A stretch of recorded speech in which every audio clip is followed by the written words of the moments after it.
And so we were doing flips and started out, relatively small. I don't know the exact number, probably $500 or something. Yeah. And I said, look, I don't really want to do any more flips. I was beating him. He's like, no, you got to keep doing it. I said, fine, but I get to choose the amount. He's like, fine. I was like, $100. He wins. $6,000. I win. $100. Like I just danced between the raindrops and I just shred him for like about 40 or 50,000 probably. Like this is Jesus a lot of money back then. We were playing 10-20. Me and my buddy, we making all of this money. Yeah, I know it's rude to be bragging. They never catching us slacking. Me and my buddy, we working hard. Ben Lamb in the studio here for the Table One podcast. He forgot about us yesterday, but he more than made up for it today. How did he do that, Justin? Well, he wants me to be his best friend, so he bought us some lovely Macallan 25, which or at least a box that says that on it. Right, yeah. There's a chance that it's Doors 8 in the middle. Mac 12 in there, yeah. Even Mac 12, I would still drink the shit out. By the way, like you'd be hard to like scare me away from anything right now. But either way, this is a beautiful thing. Thank you, Ben. By the way, yeah. And thanks for doing it this period. Yeah. All right. See, this is why I wanted to do this off the air because now this is why I wanted you to do it on the air. I'm enjoying the struggle. I just want it so bad. My hands are shaking. Might just be the withdrawals, Justin. Yeah. I've had a few drinks already. It's all right. Already battled through those, So yeah, co-host Justin Young, other co-host Art Parman, and of course Ben Lamb is in the house. I think this is our first ever WSOP Player of the Year interviewee. It's got to be right. Didn't we have Scott Seaver? Did he actually? Yeah, I guess. I don't know if he had been crowned yet. No, he did. Yeah, no. Okay, I made that up. Either way. So I'm sure you've seen almost all of our episodes. We do appreciate the support, but just in case you hadn't, we normally kind of just take our viewership kind of back in time when you were a little lamb, and kind of how you decided why on earth getting into gambling instead of doing something productive with your life. Yeah. I had a buddy of mine growing up named Brandon Rome. And when I first started playing pool, I watched him beat one of his classmates for $25 playing pool. And it was like, the guy had no chance. I was like, dude, that's the coolest thing ever. $25. Like, how old was he? We were like 16. Okay. Yeah. I was like, $25. That's badass. Cheers, boys. Yeah. Cheers it up. Yeah. I do want to. And then so like that kind of like made me want to like make money gambling too. And so we played a lot of pool back then, which turned into card games. Which turned into poker, which turned into, obviously I went to college for a little bit in San Antonio and I was playing a lot online, playing at like gas stations or whatever around town, going broke and then dealing the game, multiple times a week usually. And then I dropped out. I had probably $8,000 or $9,000 to my name. I thought, why am I going to college? Like I'm rich. Like this is plenty. So came back home, drove back home, got to my parents' house. My dad immediately took $2,200 of my $9,000 for the books I sold. They were his books. Down to $7,000. I thought it was funny. So that was his first question when came home. So then from there, I went broke immediately again and dealt at the casino off and on for a few months until I finally quit right before I turned 21. Then came out here. So a bunch of questions. What was the major supposed to be, or what was the goal going to be? We should drink this every day. Don't fucking shit. Like when you went to really good Trinity College, I believe. Trinity in San Antonio. So what was there any other goal, or was it just like making my parents happy? Who cares? I'm just going to go put in some effort.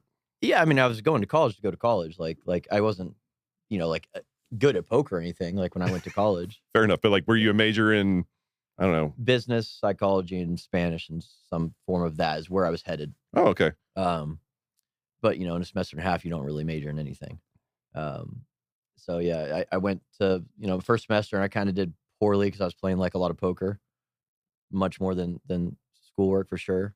And the second semester, I remember I was like so far behind. I hadn't done anything in 8 weeks. One of the classes I hadn't even gone to yet. And I like went and gave him some like bullshit excuse about, I was going to the wrong class or something. And he's like, all right, fine, but you just got to like catch up and like, we'll never talk about it again.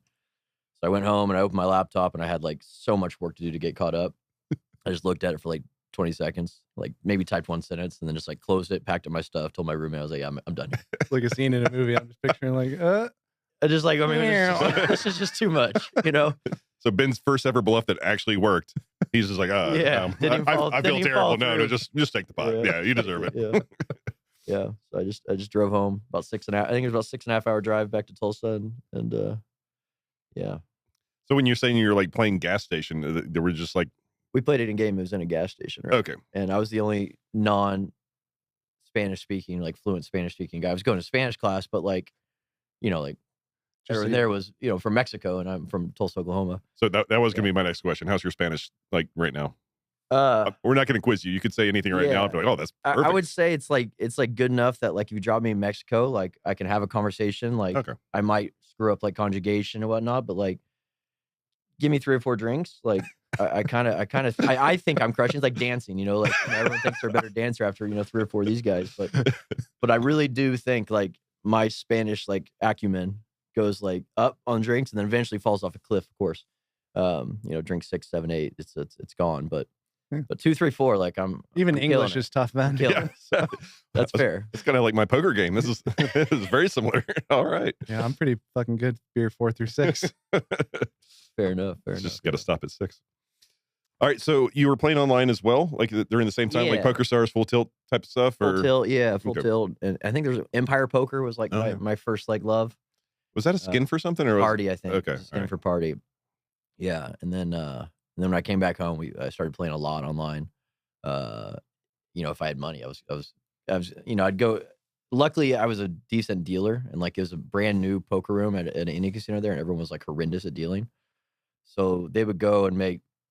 I was like, "How much you make tonight?" And they were like 150, and I made like 500. Like I always made like way more than them, and then I'd go straight to the casino with it, of course. And it eventually became like as soon as I made like 100 or 200, I would EO and go there, and then eventually I was paying people to take my shift. At the beginning, they realized that they wanted the shift; they would do it for free. Then eventually, they're like, "No, you had to pay me like $50." And I was like, "All right, fine." What a hard deal they drove. Yeah, like, yeah. You would have done it for a lot more, I'm guessing. Like 10% of my net worth at any time. Yeah, for sure. Yeah. Was it just for poker, or were you doing like pick games and stuff too to try to run? I mean, yeah. I mean, we were young. We gambled everything. So I wasn't 21. There was a casino, a few of them, and it's spelled Miami, but it's Miami, Oklahoma. We're not very good at spelling things and pronouncing things in Oklahoma, but in Miami, Oklahoma, about an hour away from Tulsa, they had a couple casinos out there. It was Quapaw and Buffalo, and all Indian casinos, and we would go there because that was the big game, the 2-5 no limit game instead of the 1-2 no limit game around town. And they played 5-10, I think, on Fridays or something. That was that was scary. Like that was huge. You know, I had an average of 1.3 buy-ins. You know, like short buy-ins, like every time I went. And we run it up, and then the game would break. We'd play blackjack and do whatever else. One of them had a promotion where it was blackjack. You could bet one hand at $50 or 2 hands at $25, something like that. But they show you both their cards.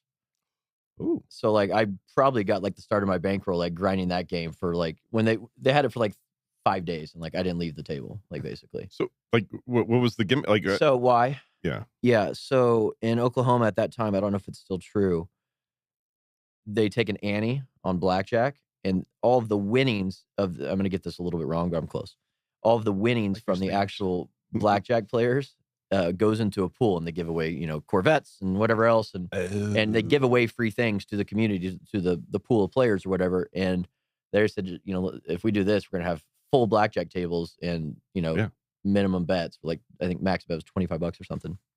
And you know, they charge you 50 cents every hand or 25 cents every hand. So it's good for them, but I 10x my net worth in 4 days. So you just grinded fucking. I didn't leave. Yeah, just $25. You were playing full max at the Holiday Inn across the street, and you know, for $58 a night or whatever it was, and slept for 5 hours, and then I had to get back to work. You know, back to the grind. I assume you were quite sharp when it came to blackjack. Like, no, you don't even have to count if you do that. You just play basic strategy and win, I imagine. Well, I mean, no, it's even better than that. Like, say they're showing you 20 and you have 18, you can just hit. Right. Fair you know, like and try to catch a 2 or 3. Can you surrender?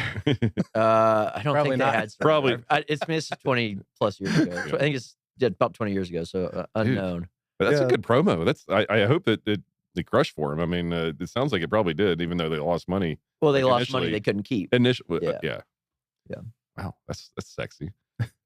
All right, so you get a bankroll through playing like some kind of gimmicky blackjack, which I love already. Correct. You're still playing like home games or whatever as well, like during this time, Well, no, I mean, or not, gas that station wasn't games. really home Sorry, games. sorry. No, I'd already moved back to Tulsa at this point, Okay, so all right. I was dealing and being a horrible employee. I actually eventually got fired, obviously. Were you kind of glad? That way you don't have to get $50 for I mean, your I was shift gonna anymore. quit. I was gonna quit. You're paying to be and- on the staff. So.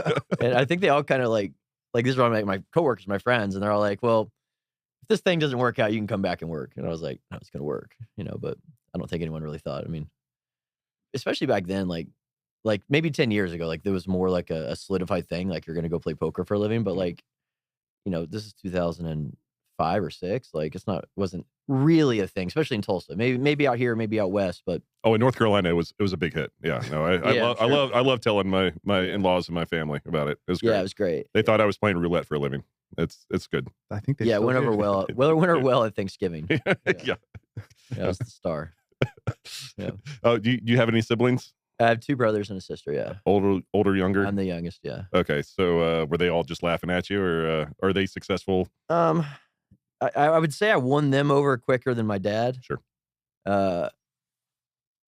But no, I mean, they thought I was a moron, and Fair. I likely was. Like, I wasn't the only of the 100 people who decided I'm gonna be a professional poker player. Like, how many are still doing it? Like, Yeah. like one? I mean, less. Yeah. I'd say less, honestly. Yeah. Like, and that's the thing. We talk about it a handful of times. Like, we're literally, I think we're 1 out of 1,000. Like, honestly, like I think there's 999 other me's out there and other universes that just Yeah. whatever go broke quicker than I did, or like whatever, like decide to stick around and have kids early, whatever. It didn't. It's tough, man. Yeah. Like a poker professional. Like, you have to be good, you have to win, and you just have to not be an idiot in like 700 different ways. Yeah. Yeah, and you have to dance for the raindrops as well, because like Yeah. you can do all those things perfectly and still get fucked in the long term, Of course. or in the short term. I guess Yeah. that's a better way to put it. So okay, so when did you start getting into tournaments? Like you're underage at this point, so I know they're Indian casinos, so you can Mhm. you can play, but like were they running like $100 dailies or like something similar? So when I turned 21, I'd already quit my job, and I was in Tulsa. I got a house out there in Jinx, where I went to high school. And I stayed there for another year, but I was really back and forth a ton, whether it was Atlantic City or Vegas, or go and play Commerce for 2 weeks straight, whatever. Yeah. And I was just like, this is just like a waste of time, money, energy, going back and forth to Tulsa. Like, as soon as I get home, I just want to leave. So I did. I just moved to Vegas, and when I came to Vegas, and during that 1 year in Tulsa, the tournament scene was like blowing up, and Scotty, they had the Scotty Win Poker Invitation. Oh yeah, Yeah. And it turned out in 2005, people in Tulsa, Oklahoma were not great at tournament poker. shocking. I'm sure I was clueless too, but it's just like, Yeah. if I just like bluffed a bunch, I won. Like, it was quite nice. So yeah, so as soon as I could afford it, basically I moved to Vegas after the World Series in 2008. So what was the bankroll looking like when you got to Vegas? So at the beginning of that summer, when I got to Vegas, probably like 50. Okay, And then, all right, that's but solid. I ran it up that summer to 200 maybe or so, and then I was like, all right, this is enough to move to Vegas. But yeah, I saw you're mainly playing like either the Scotty Win Invitational or whatever, the open air or like WSOP events, basically, for the most part early on. Was it like Well, I was traveling a bunch. I was playing tournaments in Atlantic City and LA and just Florida. weren't cashing those? I guess just I won a few. I won one in Atlantic City. that. Oh yeah, We like, chopped it for, 4 like, ways. It was 30,000 for second, 60,000 for first. There's 2 million ships in play, and I had 1.275 million. I have no idea how I remember all that, but I'm pretty sure that was it. And it was like, a grandma and like some dude. Like, I was like, hey, I'll take 54,000, thinking they're like never gonna take it. It's 30 and 60 and like Yeah. 20 and 15 or whatever. And they just all 3 said like yes in like 5 seconds. So I was just like, okay, I win. It's over. But yeah, I did win a tournament in Atlantic City, you asshole. No, sorry. You ever won a tournament in Atlantic City? No, I gave up on Atlantic City a long time ago. That was the last time I went. That's fair. Punched your ticket out of there. No, I like early on though. Like I thought your first casters were like WSOP and then like in Tulsa or whatever. I know you like not back to back, but like won like 260K like tournaments like relatively like close to each other. In Tulsa and yeah, and a couple other spots. Yeah. So like, did you just get the tournament bug, or were you still like just kind of doing everything? Yeah, I mean, I was doing anything. Like, I don't know. Like, it was a lot more raw back then. Like one summer I spent, I think in '06, like I spent most of my summer playing single table sit and goes because they Yeah, were like dude. so easy. Like they're $1,000 buy-in, you get 10K if you win it. Last longer is the whole deal. And I probably played 100 of those. And I was such a nit, I didn't play the main event. Jeez. Like I'd probably made like, I don't know, 200K in those satellites, 150K in those satellites. I was like, oh, it's too expensive. It's a lot of lammers. Yeah. I had 3 friends that's only what they did, and they would just brag. I was like, I'm literally printing between 100 and 200K over 6 weeks. Yeah. And like, you guys are idiots, like fucking gambling for like all the extra money. But like, I can't lose in these. I played the tournaments too that summer, but like, it was like, if I busted a tournament, I wasn't like hopping in like the daily, 250. I was like, I was just going to play a bunch of those. Yeah. Yeah. And the side action's great too. You just sit down and there's like side action, and people just pull out $500 like it's just nothing. All right, I'll hold it. You know, and if you bust, you have to like transfer it over to someone else. It was fun. Yeah, It was nice I spent one ability. summer playing some of those. I did not do well in them though. I'm not a sit and go stud. Also, the secret was already out, so not everybody was good, but like they could all outlast me as it turns out. We should go play one this summer with like a massive side Dude, bet. Yeah. Oh, jeez. Okay, you had me till massive side bet, but yeah. Well, not like a no, that'd crazy be amount, fun, but yeah. like make it so the side bet's definitely worth more than the tournament. Right. So Yeah. the grandma from Yeah. from Tulsa is like Yeah. probably gonna beat her asses. We're probably not going to win. No, But of we might course not. outlast. Someone's gonna win the money though. The Yeah. 50K or whatever you guys are gonna gamble. Oh, you're in too. He has to be. Yeah. All right. All right, really quick, guys. Phenom Poker is out now. It is live. And if you want to support Table One, just go to joinphenompoker.com and that will help us. Fill in your information and you'll be on with us. Tons of people on there, tons of action, especially until Art and I will run out of money, I think. That's true. And we are doing some sort of free roll. Anyone who signs up through our link, we're going to eventually reveal the details on Twitter, but if you sign up through our link, we are going to go all in up to 10 times at $100 no limit until somebody wins the $100. We might stack you 10 times and you'll lose 1,000 in this promotion, but we are trying to give away 100. So if we accidentally stack you 10 times, thanks. Thanks for playing. All right, joinphenompoker.com. Now. All right. So how'd you get into PLO? Because like I know you're very good at like a bunch of different games, but like PLO, I think is what you're more known for, or at least like what people consider you best at. I don't know if you consider that way, but For sure, definitely my best game, the one I like the most, and the one I've had the most success with, especially in the last like 10 years. Yeah, I had some friends in Tulsa that played PLO quite a bit. And a buddy of mine taught me how to play. I was playing only no limit that time, and he's like, "Dude, like all you have to do is beat aces." Like, what do you mean? He's like, people just have aces, and they re-raise you pre-flop only when they have aces, and they just go all in on like the Jack 9-6 2 diamonds board because they have aces, and you just have like 9s and 6s and you win. I was like, it can't be that easy. It was that easy for years, kind of. Oh, Yeah, it's even to an extent now. It's kind of that easy still, but it was pretty soft on party and then Cake opened up. Yeah. So then once I moved to Vegas, I met Chance, moved in with me, and I taught him PLO, and we kind of grew together at that point. And Cake Poker was like, I don't know if you guys ever played on Cake. It was amazing. I did play a little bit. I was still playing a lot of tournaments back then though, so I didn't really get on there too much. It was kind of clunky software, and it was terrible. Yeah, you could was, change your name every like once a week or something. yeah, there's definitely a correlation there with the shittier the software, the better the games for cash. So I get it. Yeah, you can only take out 9K every like 11 days or 13 days or something. Like it was some weird amount. You could request it, and then they'd send you a check, like, and then it wouldn't clear for like 5 days. Then you couldn't get another 9K until it was cleared. Like the whole process was horrendous, but it was kind of cool because like you'd always battle to have more money in there before the next 9 came out. Like 9K came out. It's my passive income plan. It was, yeah. So just 9K every 12 days. Yeah, that's not that bad. It's good money at 22 years old. Yeah, 21-year-old. So how did you and Chance meet? Like we've had Chance on. It's probably been a year now. I'm pretty sure he told a story, the story as well. But yeah, refresh me. Yeah, to make it brief, we were playing in the Fontana Lounge, which I know I played a lot with you back then. Oh, yeah. And I think Poker Go's overtaken it, but as far as like nostalgia, like that was the coolest place to play a poker tournament. 100%. It was awesome. It's now where Hyde Nightclub is, I believe. Correct. Or it's changed like faces like 3 times. now, yeah, Lago or whatever. I can't remember. But Maybe a date. Man. Lago, yeah. it was awesome there. Awesome there. The Bellagio fountains, you know, on Sure. breaks, like so cool. But anyways, yeah, I was raising a lot and being a complete lunatic as young kids were. And I kept getting like jammed on and like having to fold like 5 times in like 11 hands. I like raise, come on all in. I just like fold my whatever I have. And I was like, all right, well, I got to fix my image, you know.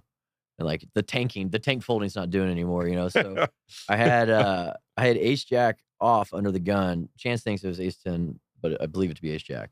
I'm usually right about Yeah, it. fuck that guy. Chance. Yeah, I get it.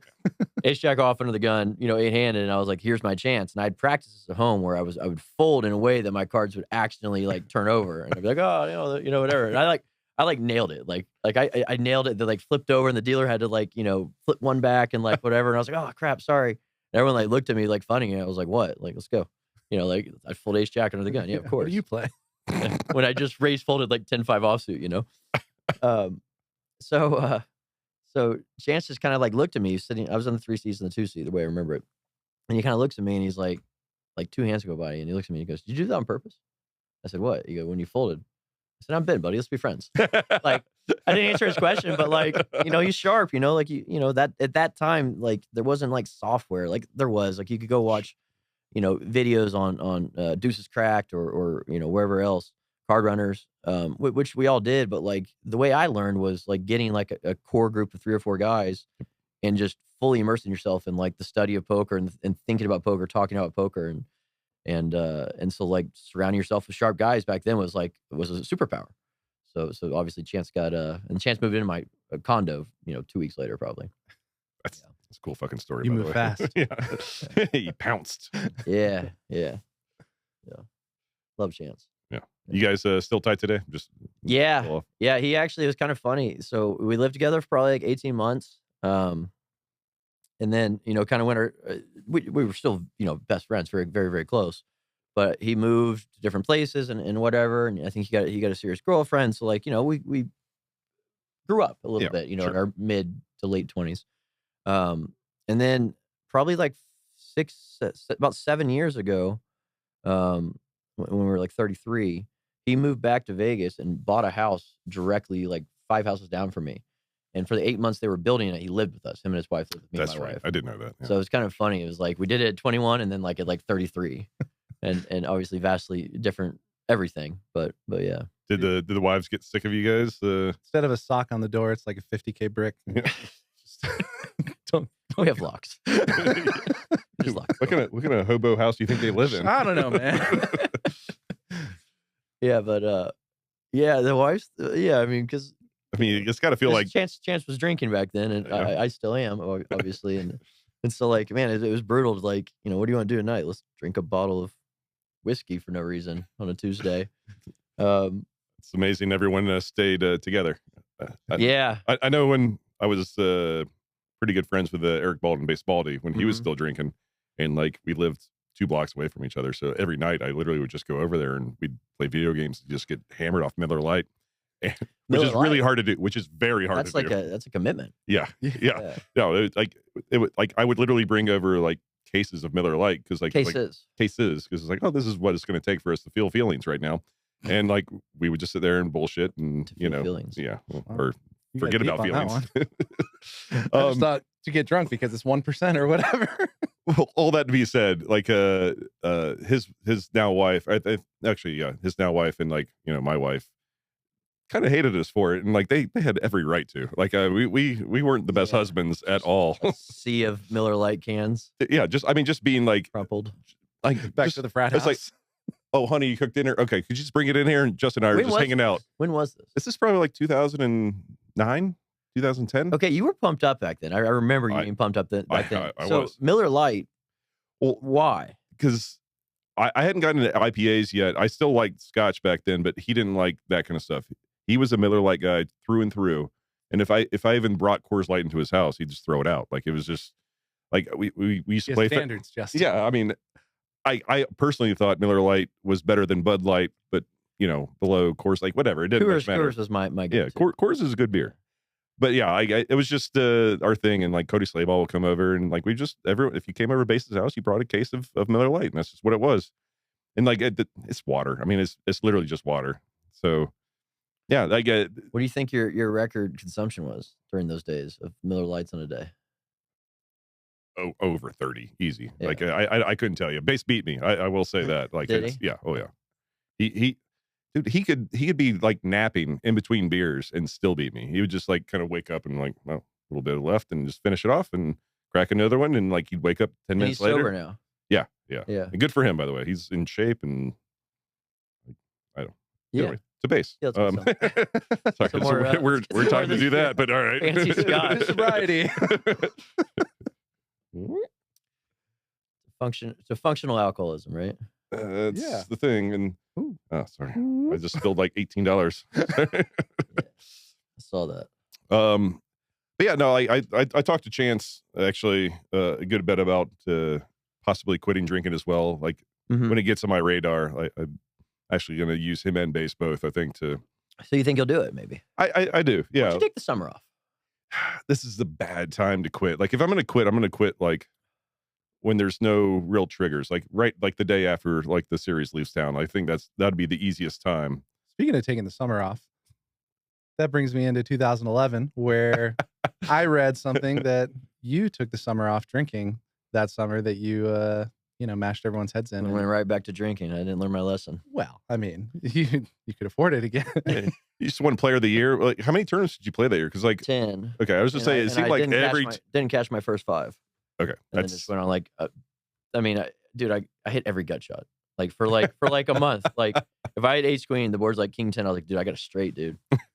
It was just rip right off every time. Did you like min click the race to make sure I mean, they no, stuck but like around? I've seen that fucking turn. Yeah, That's for right. damn sure. You know, What made you want to quit drinking for the summer, though, to do that? Was there a prop it bet, wasn't or- like I had a drinking problem. I mean, I didn't, and I hopefully don't currently. That is tasting very good. You have a drinking solution. It wasn't necessarily a drinking problem. I just want to like focus more on like the poker and like in years past, like especially back then, like it really was summer camp and all these people, like, 50 of your friends come to town and everyone has money and wants to go out every night and like party and whatnot. And what's worse than hanging out with a bunch of drunks while you're sober? It's terrible. So I'm like, I'm just going to be sober all summer and play a lot of poker and like really focus and like try to make some money and try it out, So I bet 5 of my friends $500 each. Total bet of $2,500. I wasn't allowed to take any more. I couldn't have a drink until I busted the main event. I made them prepay me. So you got to pay me up front. So I got $2,500 now. If I lose, I'm gonna pay out $5,000. And so I won the me and Sam Stein were like best friends back then. We won 2 to a PLO tournament. I won the next one, the 10K, and everyone was like trying to get me to drink. I was like, nope, not drinking. And at that point, it was like just kind of like a fuck you to my friends. Like you're not winning this bet.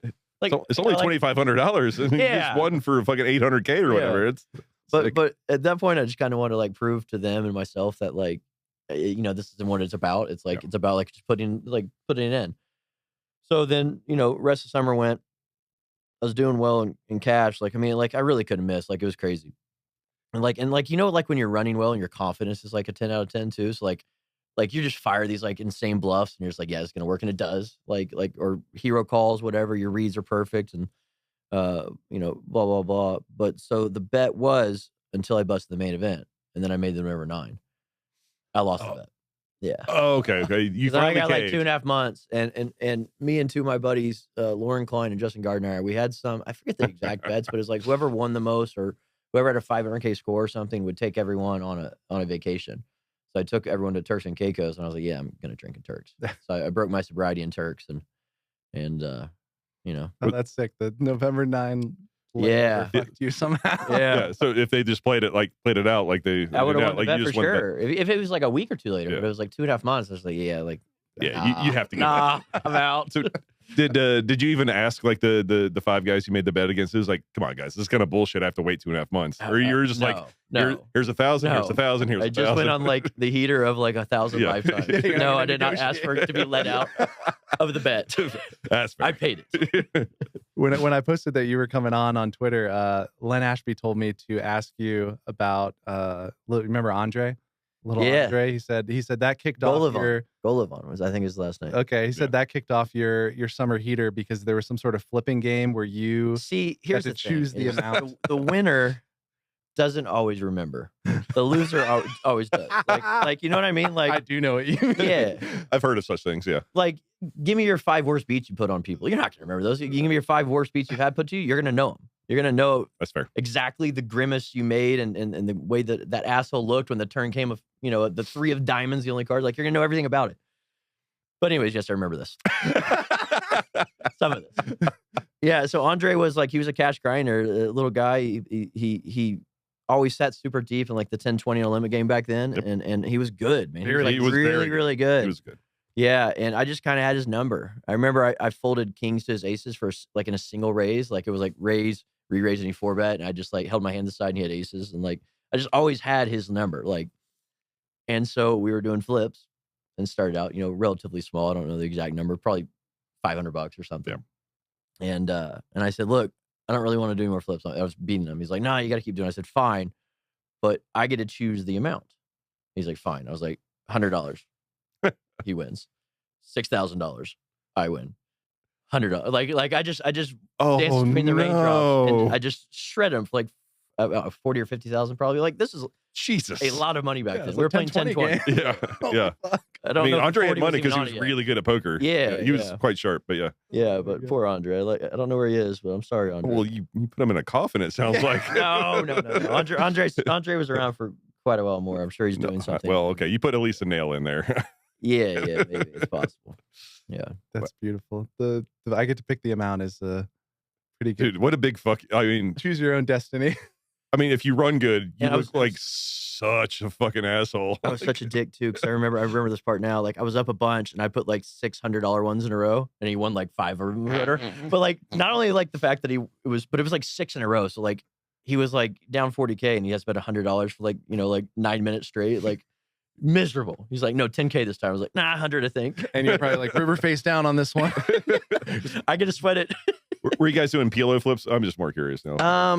I assume so. I don't Yeah. know. PLO flips or, Yeah. or stud flips or I something. guarantee you, if you get him on the, if you talk to him, he knows every detail. I would love to have Andre on this pod, actually. I know not many people know him because he was only around like a high stakes community for like 4 years or something Yeah. like that. But man, Legend. he's Legend. an incredibly nice guy. And Yeah. he was so sharp. Big Andre fan. Yeah. Yeah. I hope he's doing well. I'm sure he is. Yes, I'm he's sorry. too smart for I'm so sorry. him not to Andre. be. Wow. So, speaking of putting people in coffins, how'd you get into golf? I was wondering if you're going to ask me Of about I mean, that beautiful day. I guess I'm just gonna be quiet for a little while. I wore my this is my equivalent of when like a teenager today is wearing like a Metallica shirt, but they don't know any of the songs. Yeah. Somebody bought me the shirt when they went to the Masters, Mm-hmm. and You got the hat on too. I'm fully in character for somebody who knows about golf, but I couldn't name. You look many like the guy players. that like snuck into Augusta, the Masters, and like brought his own beer. Like that. That's what I'm seeing right here. Like you brought like A backpack like- full of Miller Lite. well, no, it's like hidden in your pants or something. Like your jacket. Like, Airplane bottles of fucking Yeah. Chivas. All right, well, I'm gonna sit here and pretend I know about golf while you guys actually Okay, talk about golf. I honestly want to know how you got into golf, how you got good Sure. at golf. I mean, I played as a kid like quite a bit. Like I wasn't like particularly good. I'm still not particularly good, but I played like tournaments as a kid. I think it was called like the Southeastern Section PGA Junior of America. It's probably a better name than that, but whatever it was called, I played all those tournaments and I didn't do any good. I mean, I was middle of the pack at best, Mhm. but played a lot, enjoyed it, had a blast, and then. I kept looking forward to the fact I was about to turn 16. I was like, I could drive a golf cart now because we walked every round, of course. And then when I turned 16, I was like, what's cool in a golf cart is I'm the first guy in my class to turn 16. I have a car and girls like cars. So golf kind of died pretty quick. Yeah.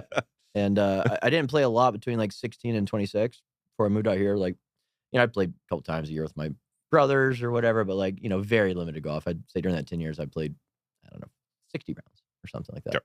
5-6 rounds a year maybe at most.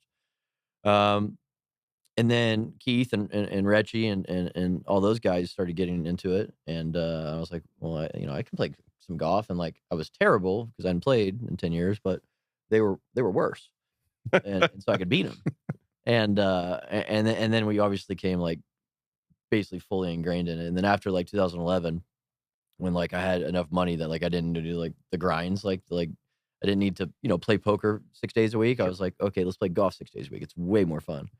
And so just got like super, super, super addicted to it, for lack of a better word. And I had access to Shadow. So like I was playing Shadow like 4 or 5 times a week, which it's hard to say no to that. What gave you access to Shadow? I was sponsored by Aria for 10 years and obviously being, very close with Bobby Baldwin, like, I could drive out there unannounced with, I couldn't like bring a foursome, I would say, like often. Like I'd have to ask for that. But if like me and one other guy wanted to go, we just text him, I'm on the way.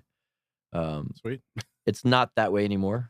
For those that don't know how special that is, Yeah. I don't know how to put that into terms that anyone can understand. It's almost impossible as it's a $1 million a year membership if you want to be a full member at Shadow Creek. Because the only way to be able to play Shadow as much as you want is to be a big customer of the casino, like a very big one.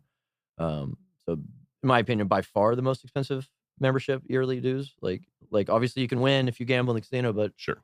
But it's casino still. Yeah. I mean, the next one's going to be bigger. You still have to have a room at MGM property. You still have to take a limo there. You still have to tip people out, and it's still like even today. I'm sure it's 1,500 around 1,000. 1,250. 1,250. There you go. Like I mean, I remember when it used to be 800, like then 1,000. And have you played it, Justin? Oh, we'll get to that. Don't worry. I've played it probably half a dozen times, maybe a touch more, maybe 8 times. But okay. Before we played out there.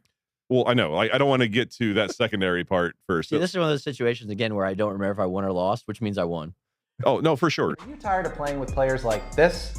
Not this. No, like this? Or this? Or do you want to play with players like this? Oh wait, If you like having fun at the poker table, Table 1 is the game for you. We play high stakes, no limit, 100 blinds. And if you want to get into the game, it's actually super easy. We have a website, table1.vegas. You just go to the website, you click get a seat in the game, and fill out the form. It's that easy. It's your name, it's your phone number, it's the date that you're here, and I will personally reach out to you. And it's only $5K minimum buy-in. Run it up at 2.5 and join us. I don't want to jump ahead too much. So basically, like I got the opportunity to play Shadow right before our big match, and whatever, it was $1,000. Had to take the limo down. It was amazing. I was like, wow, this is bucket list. This is checked it off. This is amazing. Probably the only time I'll get to play this. It was an amazing experience, truly amazing. Like I loved every second of it.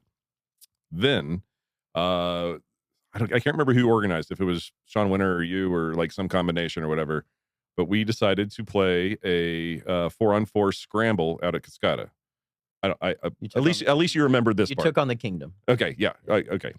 So I know my team was Trevor Pope, Sean Winter, Dan Sindelar, and myself. Literally, you guys got me at my peak time. Like I was just below a 7 at this time, handicap, like playing lights out. Like I was good. Sindelar is amazing. Sean was probably peaking at that time too. And I'd never played with Trevor Pope before, but I've known him for a decade before that. And your team, I might get this wrong, but it was Recchi, it was Keith, DeMurdera, and you and Rory Brown and Rory. Oh, yeah, that's it. And Rory's good at golf. So. Yeah, I never met him, but like the deal was we were going to do a 4-man scramble. I think it was $5K a hole per team, and there might have been some side bets like mixed in here and there. I'll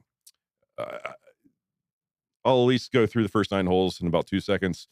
We beat y'all's asses as hard we as we're betting 10 a hole. 10 a hole. We were down 50 after 7. Yeah, that sounds right. Yeah. Okay. And I was looking for the exit. I thought we were in a bad spot here. We were everyone on our team played lights out. Like it was amazing. Like it wasn't like, oh, I hope one of us gets in the fairway or 2 of us. It was just like we're all like a foot away from each other every single time. We all have like 8-foot putt, and like the first guy always just made the putt. And it was just we just birdie. And like even if you guys happen to find a birdie, it was a tie. Like to your point, we were kicking y'all's asses. Okay, please tell me you remember something else? No, nothing. This is my favorite day of all time. Oh Jesus. Okay. Besides my wedding, besides the day I married my wife. I've only heard the story, the depressing side. By the way, I want to hear Ben's side of the story. Like you need to have some solace in the fact that this potentially was the greatest day I'll ever have in my life. Besides the day I got married to my wife. Yeah. Shout out. She's not going to watch. She's not going to watch this episode. No, man. Like, yeah. Like, so Keith, Reggie, and Rory are like my boys. Like they're like my best friends. At Reggie's wedding, I just met Rory. He was married to Samantha Abernathy at the time, and they were all there. And I not met him, but like when you meet someone, you're like, this is our guy. Like you're one of us. Like immediately. And I took a butter knife and I knighted him for some dumb reason. 25 drinks deep, like we're off the walls. And then we became the knights in the kingdom, whatever. I mean, it sounds kind of corny, but Makes sense. but whatever. It's fun. So you four are the knights. That's your deal? Yeah. Okay. Yeah. Like the modern day Team Lucky. I get it. All right, fair enough. Well, yeah, but come on now. Different. Played Team Lucky Golf, and they got Weinman. Yeah. Actually, they got some tough. They got Josh, too. Yeah, they can. Maybe we got to get that on there. I'd like to see Sean swing it, though. Anyways, back to this beautiful day. So we're buried, right? And I'm like, dude, like these guys are so much better than us. Like we're not making any putts. Like we were like 1 under in a 4-man scramble after 5 or 7 holes or whatever. Like it's bad.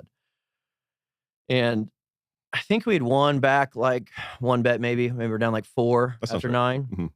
Around 40, and Reggie's like, let's press him. I was like, no, dude. Like we're in a horrible spot here. He's like, let's press him. I was like, no. And he's like, well, I'm pressing him and I'm taking it all if you don't. I wasn't going to be a bitch about it. So I was like, all right, I'm in with you. Let's ride. The nights ride together. so we pressed to 20. Eagles are double.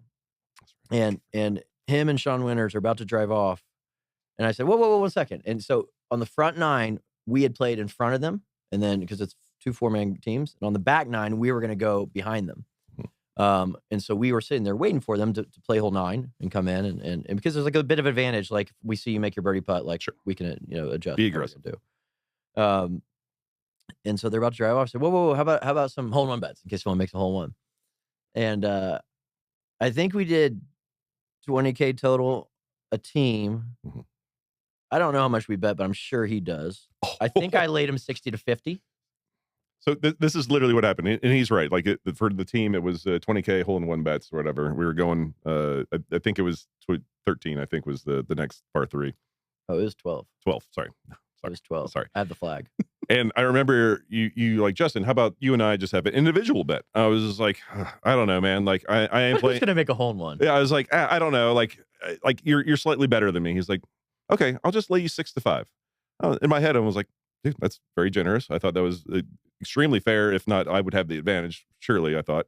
And I was like, yeah, sure. And then I remember to this day, like your cart is 1 in front of me, and like you start driving off, and you just kind of peer out the thing. You're just like, all right, mine's 60 to your 50. And I'm just like, wait, what? What did you That's say? not true. It's 100% true. And I'm just like, I was thinking 2 something people have to closer to like agree. 12 to 10 or something like that, something like 6 to 5. The way I remember it is I said, how about, I said, you want 50K hole 1s? You're like, I don't know, you're a little better. I said, my 60 or 50. And you said, yeah, but I like your version better. Dude, I swear it was 6 to 5. I was like, 6 to 5, super fair. That's fine. And you're just like, all right, 60 to 50. All right, see you later. I'm like, all right, fuck. I don't want to bitch out right now. Like, like you said, like who makes a hole in 1? Nobody makes holes in 1. And then like, whatever. Like, I was playing lights out. I was playing nuts that day. I bet similar with Sean. I forget what I bet with Sean. Yeah. I don't know. Maybe I laid him like 60 to 40 or 60 to 30. I don't know. He's a little bit worse. I forget exactly. Yeah. But we get to hole 12. Beautiful par 3, playing 171, little in the wind. Shut up, man. Pins back left. God damn it. And it's a scramble. Reggie had hit first. Reggie had to like 4 feet. So I was like, and I knew you guys hadn't made birdie. Right. Like we were watching at first. Like we made par and we were like pissed. We made par because par's not gonna be good. We know that. I'm so mad that you guys didn't stay to watch it though. I wish you would have. I mean, it would have just been so much better to like have you watch your dreams and hopes get squashed. Like I don't live. think you make it if we watch. Well, I made butterfly effect, sure, but okay. Continue. Sorry. But anyway, so Richie is like 3 or 4 feet. Yeah, this ball's going in the fucking hole. Yeah, I think where if you get into the story, it's like, and I put it to a foot. I put it to a foot. We made birdie. Anyway, he just likes me. So yeah, so 171 uphill. I mean, like you don't remember every yardage, but you remember your hole in ones and your cool shots, whatever. And let me just fill in the story. So after Reggie put 1 to 4 feet, we're dead. We can't win the hole. We know this. Yeah. And we drive away. Okay. Like we're done. Like that's when you guys watch. We're just like, oh, this is so stupid. We're gonna watch them make birdie a 4-footer where like all 4 of them are gonna make it. We peel off, and you're the last one to go. So normally here I would hit like a hard 8 or like a baby 7, but like I was like, he's already in. Like I should just try to make it. Like what makes it the most? I want it rolling, and so I hit like a low. Like I'm not a good enough golfer to like do this shot. Like if it's not a scramble, but I hit like a low drawing, like punch 7-iron. It's like a shot that you don't normally hit if you're playing your own ball. And God forbid, it's a low running punch 7-iron drawing towards the hole. Up over the hill. And I'm like, watch it go towards the hole, and I see the ball disappear, but it could have disappeared like over the hill or into the hole. Right. And I was like, dude, that went in. And they're like, yeah, I think it might have. And I was like, no, like that ball's in the hole. And they're like, I don't think so, man. And we drive up there and we see Roy hit. Keith had hit his, obviously in the shit like he does. Rory hit his like long and left. We saw his ball and we saw Richie's close and there's no ball. I'm like, it's got to be in. It's got to be in. And then we have that beautiful video. I hope you watch it, quite often. I do. Yeah, I like to watch that video. Anytime I feel good about myself, I put that video on. Wait, Yeah. so you have the flag like somewhere at home? I get the flag. You know what you ball, should do? The whole thing. I almost brought the ball today, but it was in a case. I almost brought the ball today just to like put right here. Like in front of you. It's in a case? It's in a case. Here's what you yeah. gotta do. But I thought it would be hilarious just to like put the ball there for you. Take the video, put it on YouTube, put a QR code on the case. That'd be cool. And then anyone can watch it anytime they come over. Shut up, Yeah. Art. I actually think it's been long enough now that I would say about 6 times this summer when I know you're playing, and I'm gonna get information like when you're losing. I'm just gonna send you that video. Oh God. Get it rocking in Justin's Ivy's not room. hard enough. Look how gray this beard is. 6 months ago, this was all black. I've been dying to black. It still won't take. So, and just so we've driven off and we're gone to the Oh, next. by the hole. way, eagle is doubled. Yeah, and Eagle's double. That's by the way. greatest part. So like It's an eagle. A whole one's an eagle. Oh, it's 100% Eagle, 100% a hole in one. So we lose 20K as a team, another whatever 20 or 40K 40 on the hole, for the 20 Eagle. on the team hole one, And then I personally lose 50K. around 100 my end for the side bets. Correct. And like 96 or something. Yeah. correct. Yeah. Like everyone took one in the dick basically. But like so between 12 and 13, it's a trek. Like in Cascada, like it's a drive of like a half mile or something like The that. day continued to be good for us. So we're there and like we want to wait for you guys to like You make us go in front of you. Like at some That point might on be like true. 13 or 14, you're like fuck it. Like you guys are up too much. You guys got to go in front. I was That like, might be well, fine, we'll do that. But either way, we're sitting And then there. they watched me make every single putt. All of them. All of them. There's so much better story in the between here. Yeah, Go ahead. Go ahead. I brought like I'll let you get I'm into your like excited. revelry. I'm excited. So like we're waiting for like it was almost 15 minutes, and we're just like, did they get lost? Like, did they just quit? Maybe they like somehow 3-putted that 4-footer, and they're fucking pissed. And like we're just checking our phone, like no text yet. We're just like we're expecting a text. We're like, just all right, we're gonna throw 100,000 out at you guys. Just we're done. We're fucking done for the day. Like that's what we thought we were gonna get. And then all of a sudden we see a cart come around, and someone's hanging out the fucking That's side funny. with fucking bottles like this. And we're just like, what the fuck are they celebrating? And like all of a sudden, all of our stomachs just dropped all at once. We're like, they didn't make a hole in one. They did not make a hole in one. And like they come up, it's Don Perignon they had in their hands, like 4 bottles or something like that. Like, sorry it took so long. We had to go order bottles of Don Perignon to celebrate with you guys. And we're just like, celebrate with what are you talking about? And we got to see the video real time. And so yeah, I will say, and you can take on the rest of the round or whatever, but we went from literally a 9 out of 10 in confidence and where we were at 10 out of 10. Yeah. And we immediately went to a 1 out of 10. Like, I don't think we talked to each other the entire rest of the round. No. I was quite chatty too. Yeah.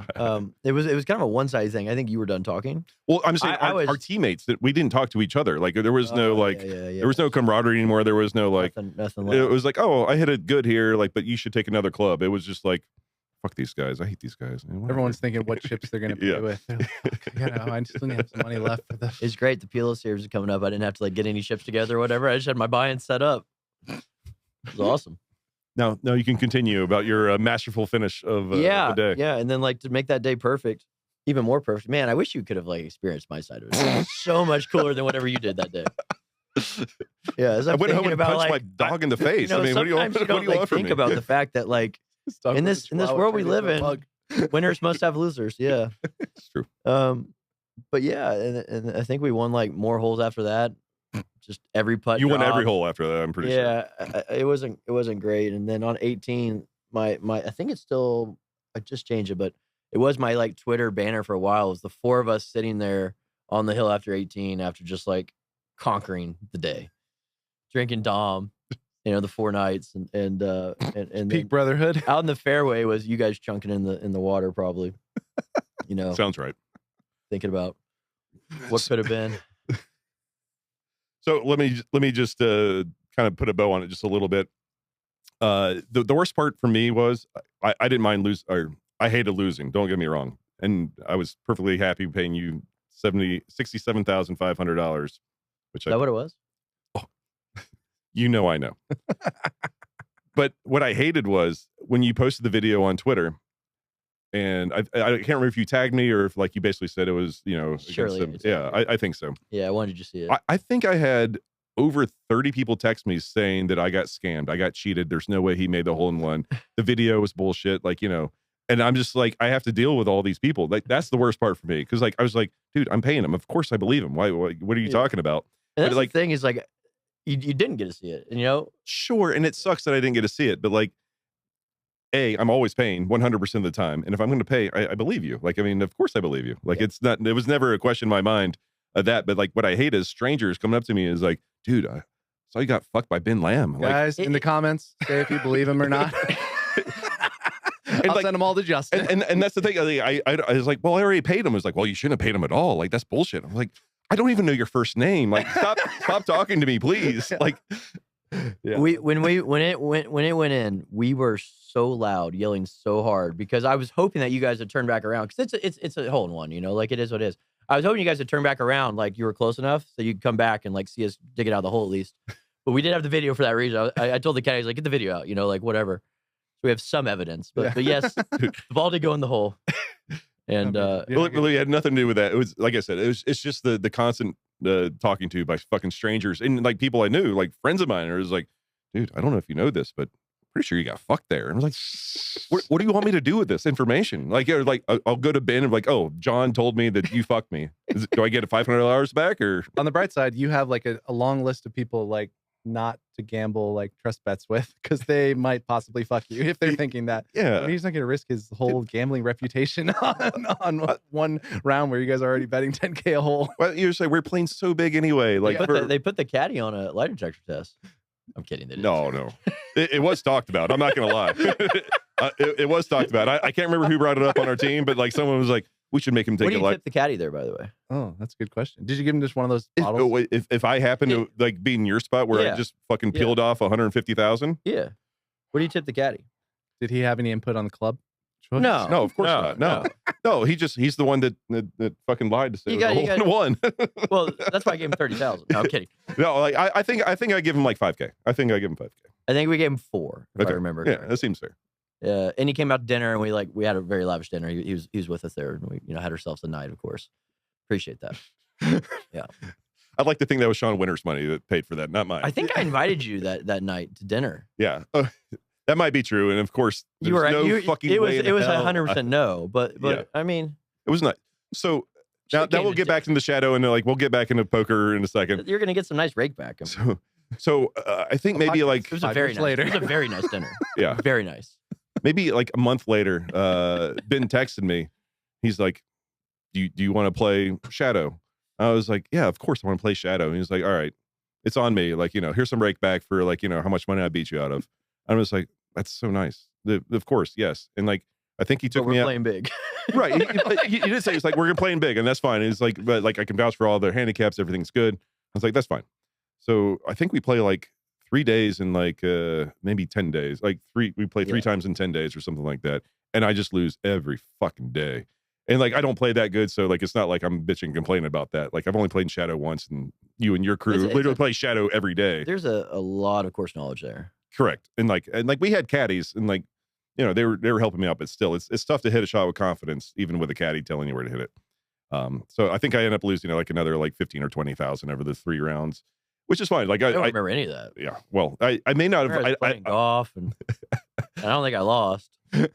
I honestly don't think I did. I don't think you crushed me. I think it was some of your. Hank's tough. Yeah. Hank was the guy playing with us. He's tough, man. He's tough. Yeah. He's a tough competitor.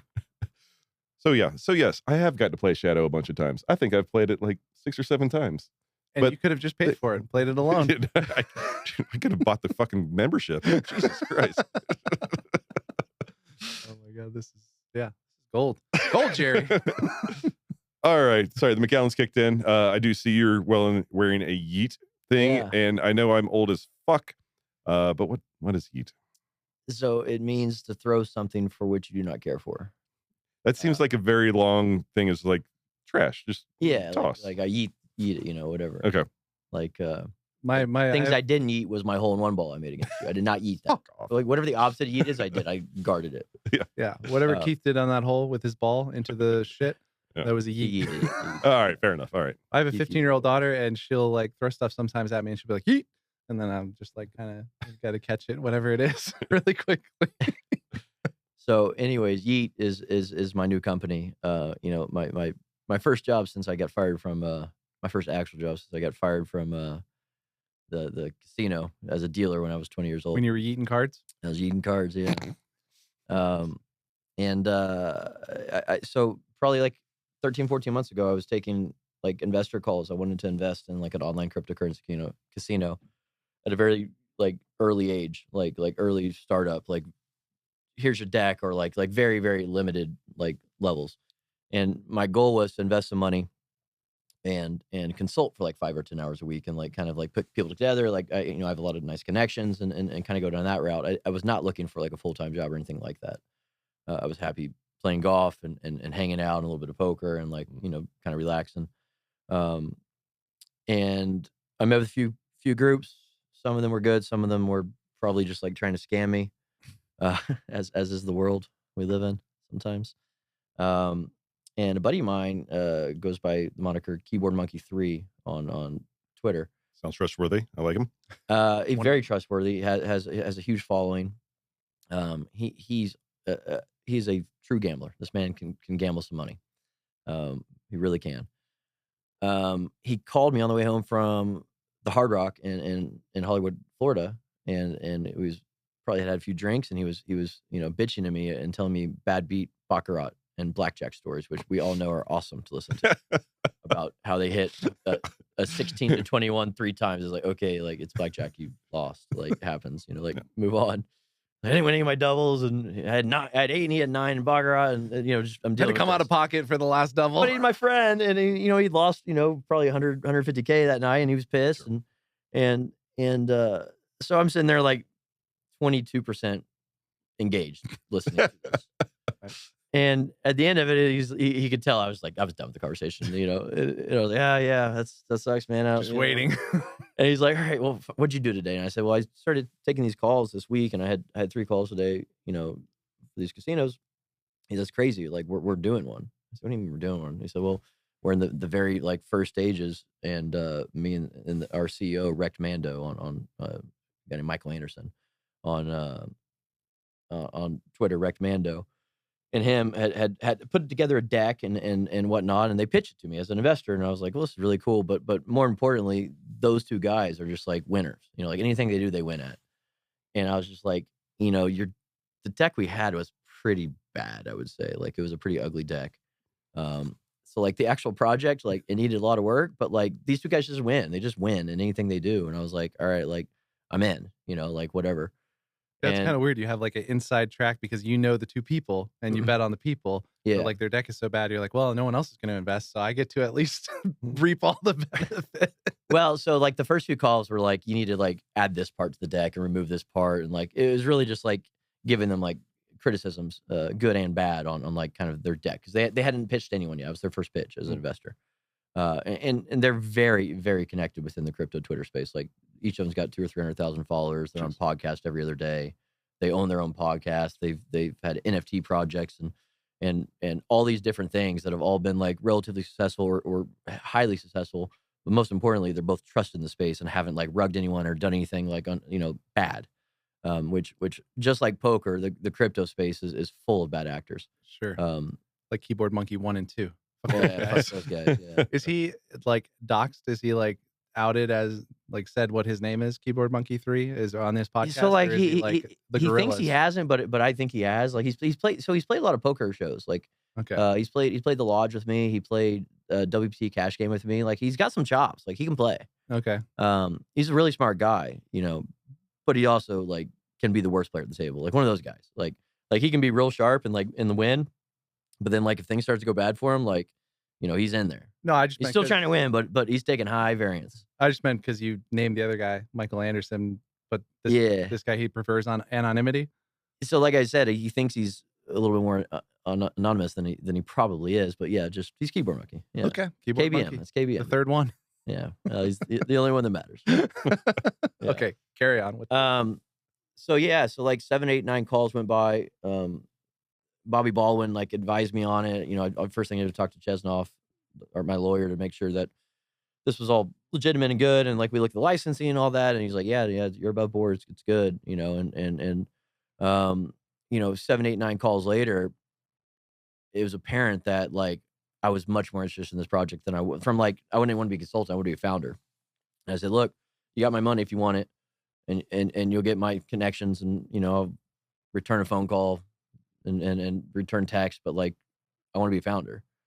And they made an offer, and we you know, we found something, figured it out. And so now, instead of that 5-hour week consulting gig I have a, you know, 100-hour plus week. I mean, just it right now, like we just launched 40 days ago. Like right now, it's sun up to sundown, you know, like at all times. Yeah. Did you guys raise outside money too? We did, yeah. So we raised $7.75 million at a $42.5 million valuation. Jeez. Led by a company called Dragonfly. Dragonfly is a very, very large VC firm with mostly, I think, primarily within cryptocurrency projects, whether that's exchanges or protocols or whatever else. Hasib Qureshi, I don't know if you remember that name. Dog His Head Online. Oh yeah, he runs that. Actually, they have $2 billion under management or so. I've heard of that. Yeah, and he. Are you thinking Dog with Hat? Maybe. No, he was a poker player. His name Hasib Qureshi was a poker player. Oh yeah, I remember. He played under the moniker. Since we're talking about monikers now, Dog His Head on Full Tilt.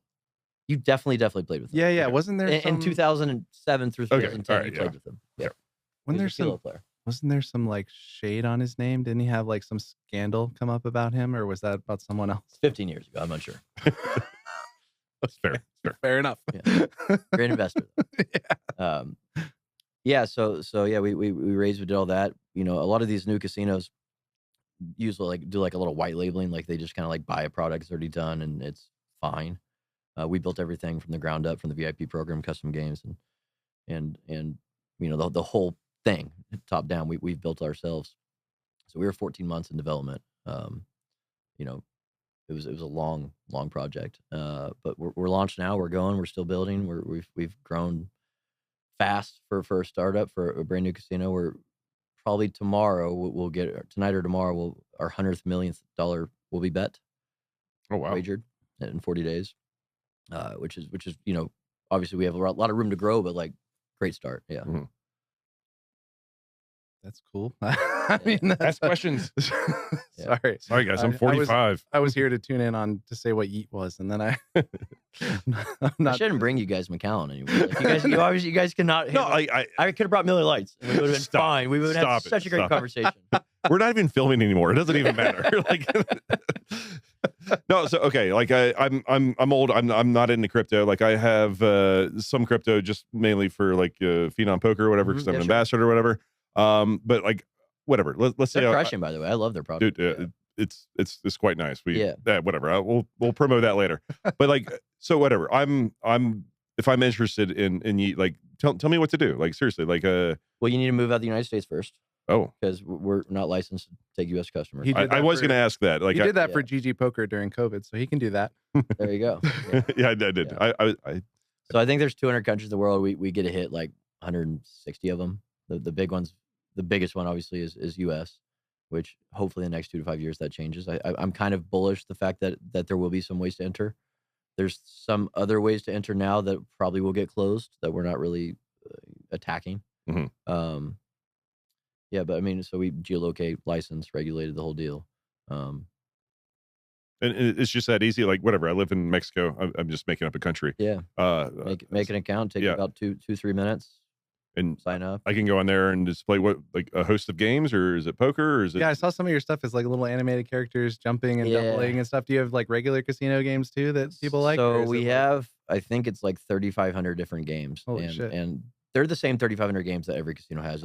It's the 50 most popular slots in the world, which is what people tend to play. And then you can play blackjack, baccarat, roulette, everything in a real casino.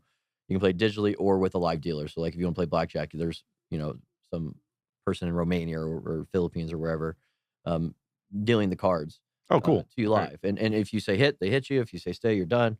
That's kind of fun. Ugh. But so like we Alright. lease that stuff, and we build our own custom games, which most of these new casinos either buy or don't even have like the custom games, like Plinko. You've probably seen Plinko before. course. Like we built our own Plinko, but there's 1,000 variations of Plinko. I'm biased. I think our Plinko's better than other Plinkos, but beyond that, the game you're referencing of the lamb, I obviously made a game called Lamb Chop. Yeah. Where there's a lamb and he's trying to jump, and there's some wolves above him trying to eat him. Sorry, I was about to ask if it was a live lamb and it was like a live looking, but now I feel stupid. Okay. No, but we did get pitched. We said no, but man, we got pitched to do live cockfights, and you could bet on them. I was like, yeah, that's not going to fly with us. Yeah. Like we're out. This is a pretty legitimate situation we got going on here. So bring out the roosters and the blades on their talons. Yeah. And sorry if this is a dumb question, but like we had Brian Macallan on like about a year ago, whatever, and like he was talking about like marble racing and stuff like to me that's incredibly interesting. I don't know why, like it's all random, obviously, but like I think I would bet on marble racing. Yeah, the marble racing's cool. You can go bet on eat.com. Do you guys do that as well? Or marble racing right now? Oh my god, that's so cool. All right. Can you, if you live in America but you're on vacation in Mexico, can we bet on it? You'd have to talk to compliance, sir. Gotta talk to compliance. check the terms and conditions, guys. Yeah. Well, that's awesome, man. Yeah, it's fun. It's like I don't know. It's like when me and you met, like we talked about earlier, like it was just like poker. And that's all we did, thought about, talked about, breathed. Like that was it every day. It was like, how do I play poker, get better at poker? And at some point in my 30s, I lost that passion for poker. I still love poker. I do. I absolutely love it. But do I want it to be 97% of my life? No, I don't. Back then I did.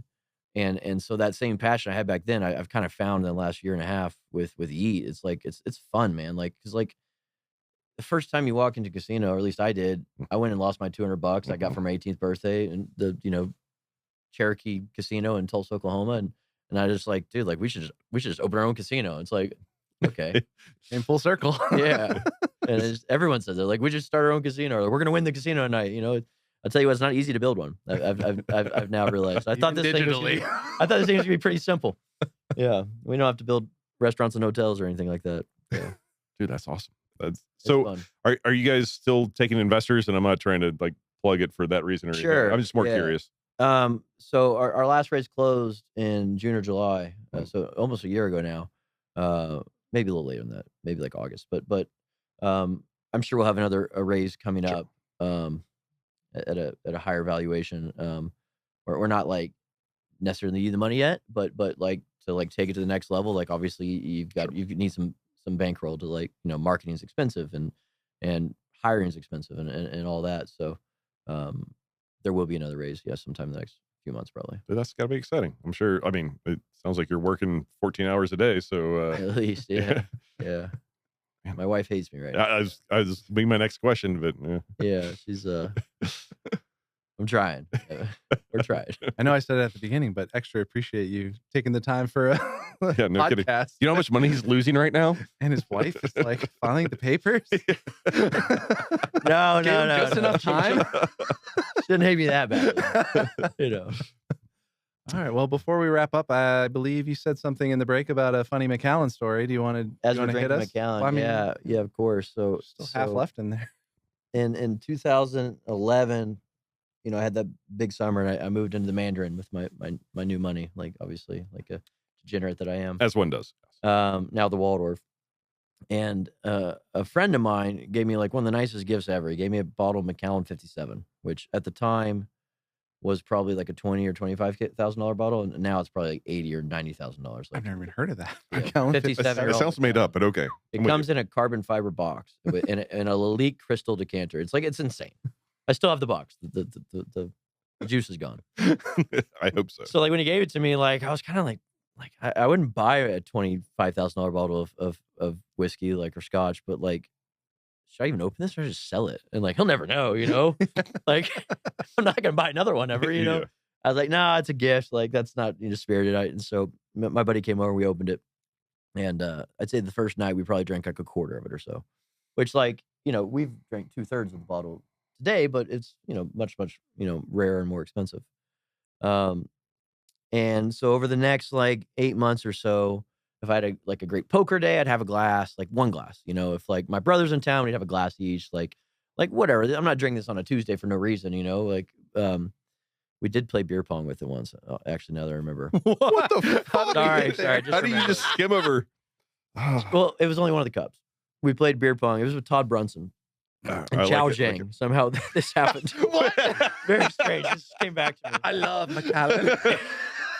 So we played beer pong, nice. and each one had in my apartment, my condo, and each one had like a vodka soda, like a beer in it, like a shot of Jameson. And there was like one glass of Macallan 57. I mean, it's just like the tiniest little bit, but like Still. You wanted to. I would have go held ahead. that up for the ping pong. I was like, of course. dude, throw it up. I promise it'll make it. Okay, back to the story. And the Sorry. really kicking in. That's not even the story. Yeah. It just kind of came back to me. Pretty funny. And Todd Brunson. But by the way, Xiao Zhang had a stroke, and he was good with. Oh, geez. Yeah, I know. I caught you. I thought you meant even. He was a very good beer pong player. He never played before, and he just ran out like 4 on us one time. It was just like, damn, Xiao's got it. Like you wouldn't think. That's so much better than what I was thinking. Yeah, All right. shooter. Yeah. No. He with the beer pong. Yeah. So, anyways, back to my story. So my girlfriend at the time, 15 years ago or 14 years ago, whatever, she had just graduated pharmacy school, and she had all her pharmacy school friends come over. And one of the guys there, I forget the guy's name, but I love this guy. Call me Andy. His name's not Andy. Okay. Andy was like, hey, I said, Andy, are you drinking Scotch tonight? He goes, no, I'm not. Carlos is. He said, I'm drinking rum or gin or whatever. I said, who's Carlos? He points over to Carlos. And I said, what are you drinking there, Carlos? I could already see what he was drinking. He said, I'm drinking a whiskey and Coke. I said, which whiskey did you use? He goes, whatever that heavy bottle is back there. My man Carlos had polished off the last 4 ounces of Macallan 57 that I was saving for like I had to win like $1 million or like my dad to come in town. Like it was going to be like special. Like if I win like 400K tonight, I ain't drinking it. I'm not drinking it. Carlos had himself two Macallan 57s and Coca-Cola full of ice, big tall glass. For some reason, if it wasn't with Coke, I'd somehow be more okay with it, even though it's still dickish. Of course, you'd be okay with it. I don't Like, think mix it with Coke. I don't think he knew what he was drinking. No, but like well, at the same obviously, time, the but- bottle weighed 2.6 pounds. Like it was a heavy bottle. Like It should be some he kind probably of thought it was sign. like a $500 bottle or something. Like not a Still, if it's a $500 bottle, he's still an asshole. Sorry. But... I'm not defending Carlos. So I pulled my girlfriend into the bedroom and I said, look, Oh, no. I said, you've got 3 minutes to get everyone out here. And I explained what happened. And she goes, oh, okay. And I said, in 3 minutes, I'm coming out and I'm kicking everyone out. And it's not going to be nice. Like I'm pissed. I'm really upset here. And I'm mad the for party was over. And I said, just leave me alone. Like I just need to be with myself right now. That is You know what would amazing. comfort you? Well, Macallan. A little Macallan 57. There is no more. Cheers. Yeah. Jesus Christ. Yeah. I don't. Oh, Ben, sorry. It's a funny story now. Yeah. It's and it was you a think gift. about it You like pay for it. you think about it like at the time I was pissed, but like 15 years later, like I'm glad it happened. Like it's funny, Yeah, fair enough. you know. You got a lot more out of that bottle, more mileage out of that bottle than you would have if it was just another tournament win. You know, Exactly. another round of fundraising for Yeet. So Hole how, in one, maybe. Yeah. so how did the kicking out go? Like I assume you were in the bedroom and letting her Yeah. do all the pleasantries and Yeah. stuff. I said do it quick.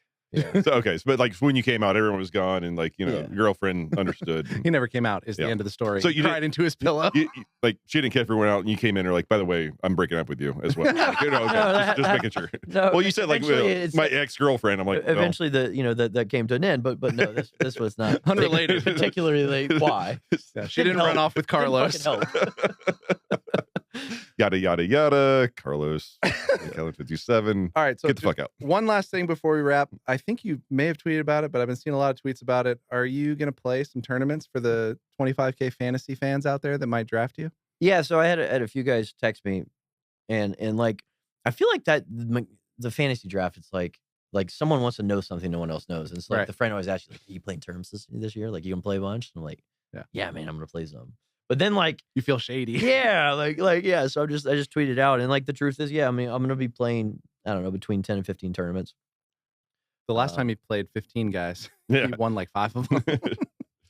I'll play all the big PLOs. I'll play the 50K PPC, the main, of course. And then like dealer's choice, triple draw, like a random smattering of 10K mixed tournaments. Okay. I probably just did us a disservice because Table 1 has a small piece of the No Gamble, No Future team, and just draft him. Draft Ben. Come on. Put him on our team. My guess is I'll go for too much. Yeah, I agree. No offense. I don't think I'm a good buy. Yeah, Don't no draft offense, but yeah, I think you've been overbought for like the last 8 years. Like on all. I wasn't bought for a few years because I didn't play tournaments for a few years. But Oh, actually, this is funny. This will come out after the draft. Give us a sleeper pick that other people aren't going to draft if you're still networked in the community. So who's going to play something that you don't think people know about? Just don't say Keith Ferreira. No, definitely no by Keith. Keith will play 3 tournaments. He's so yeet. 0 though. Did I use it right? No. No. Okay. Almost. I tried though. Not at all. No. Okay. I tried though. He so would that's eat good. off his chips. Yeah. He would yeet off his chip. Yeah. For sure. If you drafted him, you would yeet. You'd be eating those points. Okay. All right. Yeah. All right. I'm with you now. All right. Okay. Sleeper pick. I mean, I tell this. I was talking about this to Daniel the other day. I think Bryce Yockey is like one of the most underrated poker players in the world. Like he's just like very good at like all games, and like he doesn't get the credit he deserves, in my opinion. I think those in the know. Yeah. But like I don't know, Bryce is stellar at poker. Like really, really good. He's sharp. Yeah. Doesn't he have his own team or like half of a team or something like that though? I'm not sure. think I've he never does. attended the 25K fantasy draft. It's so exciting for about half an hour, and then after that, yeah. everyone just wants to go take a nap. Or when I say everyone, 17th round draft pick. You're yeah, kind of done with it. Yeah. like everyone like that's your normal fantasy football draft. correct. Yeah, You're like, everyone oh, that's all right, involved first is 2 rounds are done. involved. But yeah, I've had a large or 8% of like No Gamble, No Future for like the last 5-6 years, and I go there and I'm pumped. I'm drinking, and then like an hour and a half later, it's like everyone's so serious about this stuff. Yeah, someone will crack a joke here and there, but like God, everyone's taking this very seriously, and I understand why. It's 25K buy-in. Yeah. but, Yeah. yeah, it's Usually people split it up quite a bit, but I think the side bets are significantly bigger. oh, right? those Usually. way bigger. Yeah. Yeah. Are you guys gonna be running Table 1 Vegas all summer? Games all summer? Games all summer. Yeah. Let me know if you want to come in and play. Seriously, like Yeah. no joke. Like yeah, we'll be running every day. Probably I would say like half the days we'll having 2 games, if not more. And Do you have 2 tables in there? yeah. Okay. Or like not in like where table 1 is, You'll but like be up there. Yeah. Well, they've put 2 tables in there before, by the way. It's a little bit of a stretch, but Yeah. Oh, Like really? but yeah. yeah, now they have a one in the salon now that like whatever Berger usually Yeah. plays or whatever, and Yeah. like even like Keating Baird game gets relegated up top, like like a lot of the summer as well. But Yeah. we're happy to just be in Aria. Like Aria is great. They've treated us great. They have. And, And we actually have a rule in our game, a funny rule, where if anybody cashes for 6 figures in any tournament, you get, was it 24 hours? 24 hours. 24 hours you can play. I don't care if you're Fedor Holtz.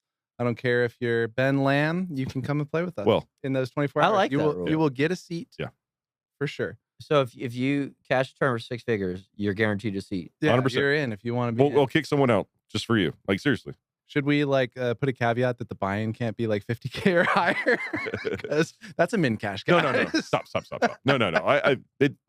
In the In the spirit of the rule, Yeah. Like they just get What to if see. like 4 people come in one day? That's fine. that'd be tough. I We'll mean, we can figure get it out. but they'll play Make it against work, each other. But yeah. They You're, may, you're on table 3. Yeah. all the people that were at the same final table. I mean, I'll tell you the reason for this rule. We had a guy come in that was final 2 tables of the main event. The reason's ingenious, but Yeah, the reason's Yeah. clear. I guess. I know why. But we had a guy come in the final 2 table of the main event for whatever mid 6 figures, and he left Well, with low 6 he yeeted it figures. off. He yeeted some of his Eat money. it off. Yeah. I don't know if it's like I call it winner's remorse, but like it's just like that feeling of like euphoria of like, oh, I have infinite money and whatever. Of course, I'm going to take this spot to And bluff, everything's or of gonna course work I'm for going to you. like peel here with For the the last 7-4. 40 years, people have won money in tournaments and then immediately lost them in cash games or repeatedly. Yeah, just don't do it in the pit. Come do it to other poker players. Yeah. Keep it You don't need to go keep it play in blackjack The ecosystem. Well, unless you're playing on Yeet. So just like as a last like thing, that's right. That's right. where can people follow the Ben Lamb story for the rest of the summer and Mhm. into perpetuity? Yeah, so like I'm usually a pretty guarded private guy, but with this new company, like obviously I'm here I am, and I'll be a lot more public in the world and through my Twitter, Ben Malam, and obviously through Yeet's Twitter at Yeet. So I would guess Twitter would be the best place to find us. But yeah, I'm in talks right now. This is a pretty cool idea where we're gonna film a hand of blackjack or baccarat or roulette or whatever, one hand before the tournament. So if it's a 25K tournament or 50K tournament, 100K tournament, one hand for that amount. So walking in the tournament, one hand blackjack satellite. People have been doing it for decades, and unfortunately, Yeet is not sponsoring me. This is my money. This is my money on the line. I here. like the idea. Yeah, I mean, Maybe you do it. You 100% have done it. I've done on it your own. so many times. Maybe actually, you should do it for half the amount that gets you to the amount. You know, that could be a little less expensive. No, you gotta commit to it. You know, you gotta commit to it. So we're in talks of being able to do that, and I hope I get it done because it does sound like a lot of fun. And I'm pretty damn lucky. So I just feel like I'm just gonna like free roll tournaments all summer. It's gonna be great.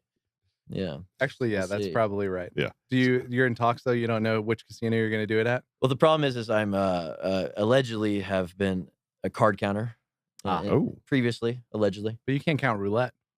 Well, that's so we're figuring it out. But you know, they have compliance teams where we're figuring it out. But you know, fresh shoe, one hand, like we should be able to figure it out. Yeah, can't count for the one shoe. Yeah. Fucking My one last hand time playing blackjack at Caesars was my last time playing. Yeah. They were done with me. Okay, I think that's where we ended. Yeah, that's That great. was good. Thanks for doing this, dude. Appreciate it, Brent. Cheers, guys. Me and my buddy, we making all of this money. Yeah, I know it's rude to be bragging. They never catching us slack.